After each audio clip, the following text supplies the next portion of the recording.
बिस्मिल्लाहिर्रहमानिर्रहीम अस्सलाम वालेकुम। इस वीडियो में हम बात करेंगे पाकिस्तान और भारत के दरमियान जो कशीदगी चल रही है उस सूरत हाल की। और जैसा कि आप जानते हैं कि बार बार एक बात कही जा रही है, दरख्वास्त की जा रही है कि व्हाट्सएप ग्रुप्स में जो ख़बरें आ रही हैं, सोशल मीडिया पे जो ख़बरें आ रही हैं, उनको बग़ैर पढ़े बग़ैर उसकी तस्दीक किए उनको शेयर मत कीजिए। लेकिन अभी भी ये देखा जा रहा है कि बहुत सारे ट्विटर अकाउंट्स पे बहुत सारी फ़ेक न्यूज़ जो हैं वो शेयर की जा रही हैं। आप जैसा कि आप जानते हैं कि पुलवामा अटैक के बाद जब पुलवामा अटैक हुआ 14 फरवरी से लेके आज तक भारतीय मीडिया जो है वो भी वहाँ पे उन्होंने जिस तरह का माहौल बनाया हुआ है, एक जंगी जुनून उन पर तारी है, जंगी माहौल उन्होंने बनाया हुआ है। मैंने एक वीडियो पहले बनाई थी जिसमें मैंने आपको बताया था कि भारतीय चैनल्स के ऊपर हुकूमती जो अरकान हैं उनको कॉल पे वीडियो पे लेकर और पूछा जा रहा था बार बार कि आप कब पाकिस्तान पर अटैक करेंगे। एक पूरा माहौल बनाया गया, लंबी लंबी ट्रांसमिशंस जारी हैं। उसके बाद फिर आपने देखा कि भारत ने अपनी एक फेस सेविंग के लिए मोदी ने और साथ ही इलेक्शन में अपने आप को फ़ायदा पहुंचाने के लिए उन्होंने एक जो है वो पाकिस्तान की जो हदूद है उसकी खिलाफ वर्जी की। उनके त्यारे अंदर आए पाकिस्तान की हदूद में, लेकिन वो 3 से 4 मिनट के लिए आए। और उसके बाद भी आपने देखा कि आज तो फिर भी क्योंकि जो पाकिस्तान ने आज एक जवाबी वार किया है और वो कामयाब हिकमत अमली के साथ, तो इस पे तो पॉजिटिव रहा किरदार। लेकिन कल हमने देखा था, परसों सॉरी, जब ये हुआ था तो उसके बाद हमारे अपने मीडिया के लोगों ने कुछ ऐसी ट्वीट्स की जिसको इंडिया ने उठा के और बहुत ज़्यादा प्रोपिगेट किया। हमारे बहुत सारे एंकर्स ने, बहुत सारे सहाफ़ियों ने और ख़ास तौर पे जो मुस्लिम लीग नून का जो सोशल मीडिया विंग है उन्होंने पाकिस्तान फ़िज़ाइया और पाकिस्तान आर्मी पे बहुत ज़्यादा सवालात उठाए थे कि कैसे भारत का जो त्यारा है वो पाकिस्तान की हदूद में आया, वापस चला गया। आर्मी की जानिब से, इस DGISPR की जानिब से इस बात की तरदीद भी की गई थी कि वो 21 मिनट तक नहीं रहे। उन्होंने कहा था कि काश, अल्लाह से डर के कहता हूँ कि आप 21 मिनट की बात करते हैं, रह कर तो देखें पाकिस्तानी हदूद में। लेकिन उसके बावजूद हमने देखा कि बहुत सारे लोगों ने तनकीद की अपनी ही आर्मी पे, अपनी ही फ़िज़ाइया पे, और उन्होंने कहा कि जो है कैसे वो वापस चले गए और इस चीज़ को बहुत ज़्यादा प्रोपिगेट किया गया। गो कि उसके बाद आपने देखा कि जैसा कि इमरान खान, वज़ीर-ए-आज़म इमरान खान ने भी ये बात कही, DGISPR ने भी ये बात की कि जब वो उनके त्यारे आए और उन्होंने सारा बताया कि किस तरह से कितने अतराफ़ से उन्होंने पाकिस्तान पे अटैक करने की कोशिश की, लेकिन पाकिस्तान ने हर तरफ से इंगेज किया। और यहाँ पर भी जब वो आए तो इमरान खान साहब ने बड़ी अहम बात की। उन्होंने कहा कि हम जो है एक ज़िम्मेदार रियासत के तौर पे हमने पहले देखना था कि हमारा नुकसान कितना हुआ है, उसके मुताबिक हमने जवाब देना था। और जैसा कि फिर पाकिस्तान ने देखा भी कि नुकसान कोई नहीं हुआ था, तो पाकिस्तान ने उसके मुताबिक ही जो है वो रिएक्ट किया और जैसा कहा गया था कि हम सरप्राइज़ देंगे और अल्हम्दुलिल्लाह सरप्राइज़ दिया गया। और जैसा कि DGISPR ने आज ये बात कही कि हमने, जब आपके पास अहलियत, सलाहियत, काबिलियत होती है, ताकत होती है, तो फिर आपको शुक्र बजा लाना चाहिए और आपको फिर एक ज़िम्मेदार रियासत के तौर पे ज़िम्मेदारी के साथ कोई इक़दाम करना चाहिए। और पाकिस्तान ने आज जो दुश्मन को एक दिखाना था कि हमारे पास ये सलाहियत और अहलियत है कि हम आपको, आपके ठिकानों को टारगेट कर सकते हैं। और सबसे अच्छी बात यह है कि पाकिस्तान ने जवाब में उनके किसी ऐसे एरिया को निशाना नहीं बनाया जहाँ पे उनके आम शहरी रह रहे हों। जैसा कि आप ये देख रहे हैं कि उनकी जानिब से हमारी लाइन ऑफ कंट्रोल के कुछ ऐसे एरियाज़ पे हमले किए जा रहे हैं जहाँ पे हमारे शहरी रहते हैं और 5 लोग हमारे शहीद भी हुए।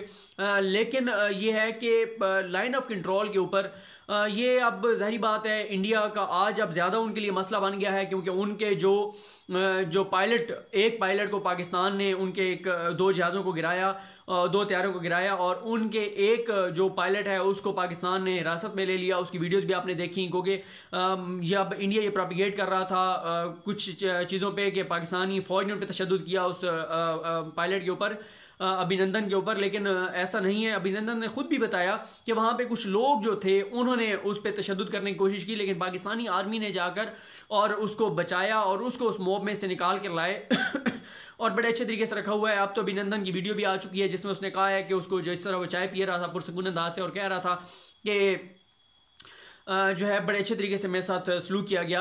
पाकिस्तान बार बार इंडिया से कह रहा है कि अगर आपके पास कोई सबूत हैं तो आप सबूत दीजिए। DGISPR ने बताया था कि एक ऐसे हालात में जब पाकिस्तान तेज़ी के साथ बेहतरी की तरफ जा रहा है, मुआशी तौर पे पाकिस्तान बेहतरी की तरफ जा रहा है, तो पाकिस्तान क्यों इस तरह का कोई इकदाम करेगा। और आपने ये भी देखा कि पाकिस्तान के अंदर जो कलादम तंजीमें हैं उनके खिलाफ कार्रवाई कर रहा है। आपने देखा कि भावलपुर के मदरसे गो के उधर कोई इस तरह की एक्टिविटीज़ नहीं थी, लेकिन उसके बावजूद क्योंकि एतराज़ आ रहा था तो उसको हुकूमती तहवील में लिया गया। इसी तरह कुछ और तंजीमों के बारे में एतराज़ था, उन पे पाकिस्तान ने पाबंदी लगाई। इमरान खान ने 2 खिताब किए हैं और दोनों जो उनके खिताब थे आलमी सतह पर भी उनको सराहा गया कि उन्होंने कहा कि अगर आपके पास सबूत हैं तो सबूत दीजिए। हम पाकिस्तान के भी ये मफाद में नहीं है कि पाकिस्तान की सरजमीन को कोई इस्तेमाल करे और बाहर जाके किसी और मुल्क पे हमला करे। लेकिन अभी तक आज जो है भारत ने कुछ सबूत जो हैं वो पाकिस्तानी हाई कमीशन को दिए हैं। अब देखते हैं वो किस तरह के सबूत हैं। गो कि पाकिस्तान तो बार बार उनको ये ऑफर कर रहा था कि आप सबूत ही दीजिए, और आज के पाकिस्तान के इकदाम के बाद कुछ लोग उधर से भी अब ये कहना शुरू हो गए हैं ऐसे नो टू वार, और अब वो सबूतों पे भी आ गए हैं। लेकिन अभी भी जो उनकी तरफ से जो इतलात हैं और जो चीज़ें हैं उसके मुताबिक हमारी आर्मी हमारी फ़िज़ाइया वो मुकम्मल तौर पर तैयार हैं। लेकिन इस दौरान जो है हमारे लोगों की जानिब से कोई फेक न्यूज़, 2-3 चीज़ों का ख्याल रखना चाहिए। एक, फेक न्यूज़ हमें वायरल नहीं करनी चाहिए। दूसरी बात यह है कि हमें भारत की तरह, भारतीय मीडिया की तरह गैर जिम्मेदारी का जो है वो नहीं करना, गैर जिम्मेदारी का मुजाहरा नहीं करना। आपने ये देखा कि ये जो भारत ने जो पाकिस्तान के साथ जो किया वो अपनी फेस सेविंग के लिए किया, क्योंकि उनके मीडिया ने उनकी हुकूमत पे बहुत ज़्यादा दबाव बढ़ा दिया था। हमारे मीडिया अल्हम्दुलिल्लाह ओवरऑल बड़ा अच्छा इस हवाले से किरदार अदा कर रहा है, सिवाय 2-3 एंकर्स के वो बड़ी बड़ी बातें कर रहे हैं, और उससे नुकसान ये होता है कि हुकूमत के ऊपर एक प्रेशर बढ़ता है, और हुकूमत फिर अक्सर मीडिया के प्रेशर में आके और मीडिया की वजह से लोगों की एक्सपेक्टेशंस भी हाई हो जाती हैं, तो हुकूमत को फिर कुछ ऐसे इकदाम करने पड़ते हैं जो कि नहीं करने चाहिए। DGISPR भी ये कह रहे हैं कि खित्ते के अमन की कीमत पे हम जो है वो उसके खित्ते का जो अमन है उसको दांव पर नहीं लगा सकते। बड़ी प्यारी बात उन्होंने कही DGISPR ने कि जब 2 मुल्कों के दरमियान जंग होती है तो कोई मुल्क नहीं जीता, ना कोई हारता है, बल्कि इंसानियत हारती है। और यह भी कहा जाता है कि जब 2 मुल्क जंग करते हैं तो उनमें से वो मुल्क फतह का ऐलान करता है जिसका नुकसान कम हुआ होता है। नुकसान दोनों मुल्कों का होता है। इमरान खान साहब ने भी कहा कि ये मिस कैलकुलेशन जो है वो अफोर्ड नहीं कर सकते। अगर जंग शुरू हुई तो ना फिर वो मोदी के हाथ में रहेगी, ना वो मेरे हाथ में रहेगी। और इमरान खान साहब ने जिस तरह से जो चीज़ें कहीं उसमें इंटरनेशनली उन्होंने ये पैगाम दिया कि पाकिस्तान वाकई संजीदा है मुज़ाकरात में।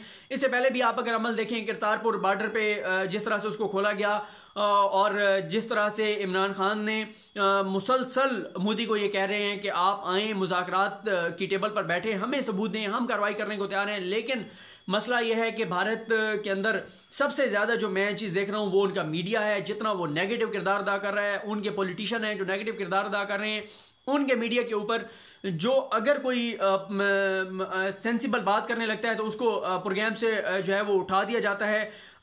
तो पाकिस्तान के अंदर भी जिस तरह अपोजिशन ने कुछ बड़ी बड़ी तकरीरें की थी, तो उस पर परसों के प्रोग्राम में रऊफ क्लासरा साहब और आमिर मतीन साहब ने बड़ी अच्छी बात की थी कि ज़्यादा तकरीरें एग्रेसिव नून लीग की जानिब से की गई थी।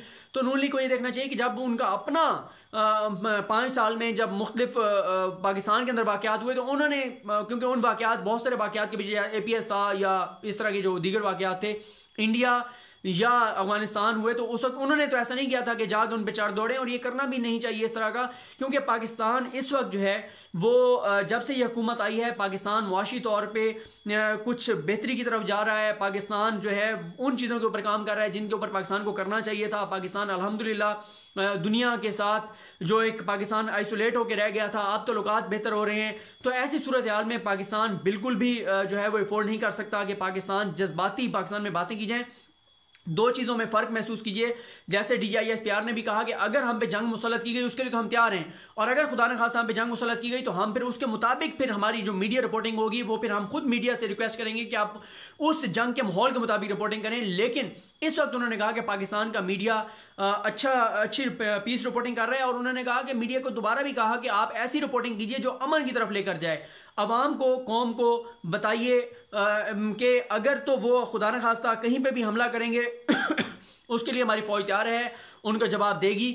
लेकिन बगैर किसी वजह के, और जैसे आज बहुत ज़बरदस्त बात की DISPR ने कि हमने रिएक्ट किया, हमने जवाब दिया, हमने सरप्राइज़ दिया, हमने जो उन्होंने किया उनको जवाब सब कुछ दिया, लेकिन फिर भी हम फतह क्लेम नहीं करेंगे। और पाकिस्तान ने जो है वहाँ पे किसी सिविलियन लोगों को टारगेट नहीं किया, क्योंकि आका सल्लल्लाहु अलैहि वसल्लम ने, हमारा दीन जो है वो भी ये कहता है कि आप जंग के अंदर भी बूढ़ों को, बच्चों को, सिविलियन लोगों को टारगेट ना करें। इवन के इस्लाम तो हमारा ये कहता है कि आप जो है दरख्तों को भी टारगेट ना करें, जानवरों को टारगेट ना करें। और पाकिस्तान अल्हम्दुलिल्लाह बड़े सेंसिबल तरीके से सारी चीज़ें लेकर चल रहा है। लेकिन इस दौरान जो है जैसे मैंने रिक्वेस्ट की कि कुछ लोग मैं देख रहा हूँ कि वो धड़ाधड़ कह रहे हैं कि इमरान खान ये क्या बात कर रहे हैं, अमन की बात कर रहे हैं, आप सरेंडर कर रहे हैं। तो इन चीज़ों में अना नहीं होती। जो इमरान खान साहब कर रहे हैं, जो फ़ौज जिस तरह से बात कर रही है, वो वाकई सेंसिबल बात है। हमें पाकिस्तानी कौम के जज्बात को उस सतह पर नहीं ले जाना चाहिए कि फिर कौम जो है एक्सपेक्ट करे अपनी गवर्नमेंट से कि हमारी गवर्नमेंट चढ़ दौड़े इंडिया के ऊपर। उससे नुकसान होगा।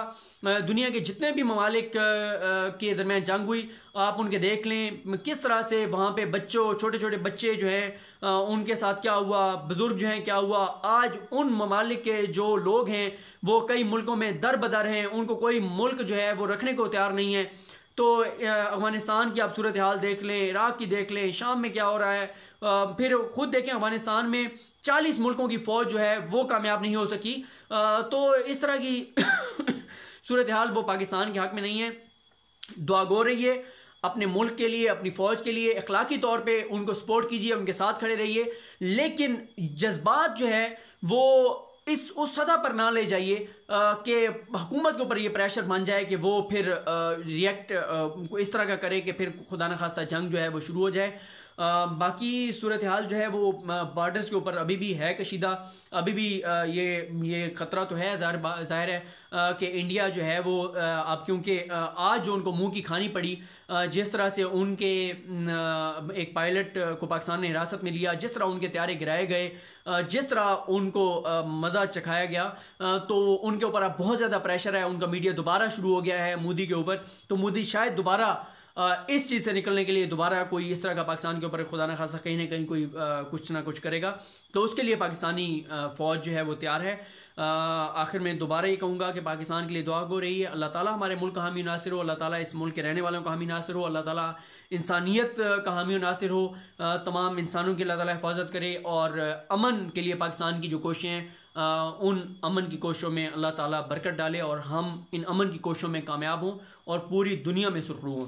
अल्लाह करीम आपका हामी नासिर हो। मुझे अपनी दुआ में याद रखिए। खुदा हाफिज़।